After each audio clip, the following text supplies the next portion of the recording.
NCC Kerala Lakshadweep ഡയറക്ടറേറ്റിന്റെ നേതൃത്വത്തിൽ വിദ്യാലയത്തിൽ പെൺകുട്ടികൾക്കായി അഖിലേന്ത്യാ ട്രെക്കിംഗ് ക്യാമ്പ് സംഘടിപ്പിച്ചു. കുളമാവ് വനമേഖലയിലെ തെരഞ്ഞെടുത്ത 4 റൂട്ടുകളിലാണ് ട്രെക്കിംഗ് നടത്തിയത്. 8 ദിവസങ്ങളായി നടന്ന ട്രെക്കിംഗ് ക്യാമ്പിൽ 8 സംസ്ഥാനങ്ങളിൽ നിന്നായി 525 പെൺകുട്ടികൾ പങ്കെടുത്തു. കുളമാവ് ജവഹർ നവോദയ വിദ്യാലയത്തിൽ പെൺകുട്ടികൾക്കായി അഖിലേന്ത്യാ ട്രെക്കിംഗ് ക്യാമ്പ് സംഘടിപ്പിച്ചു. സെപ്റ്റംബർ 2-നാണ് ക്യാമ്പ് ആരംഭിച്ചത്. NCC കേരള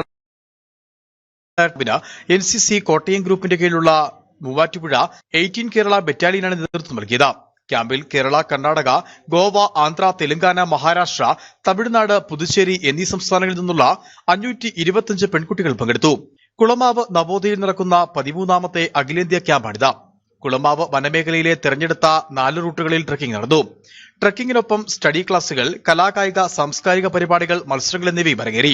ക്യാമ്പിൽ സംഘടിപ്പിച്ച ഓണാഘോഷം മറ്റ് സംസ്ഥാനങ്ങളിൽ നിന്നും വന്ന കേഡറ്റുകൾക്ക് വ്യത്യസ്ത അനുഭവമായി.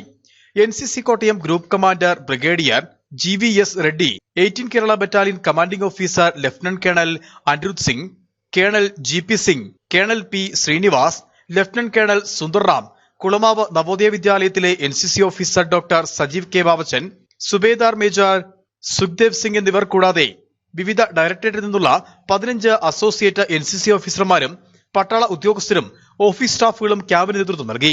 സമാപന സമ്മേളനത്തിൽ ജവഹർ നവോദയ വിദ്യാലയത്തിന്റെ vice principal G Rajesh Kumar മുഖ്യാതിഥിയായി പങ്കെടുത്തു.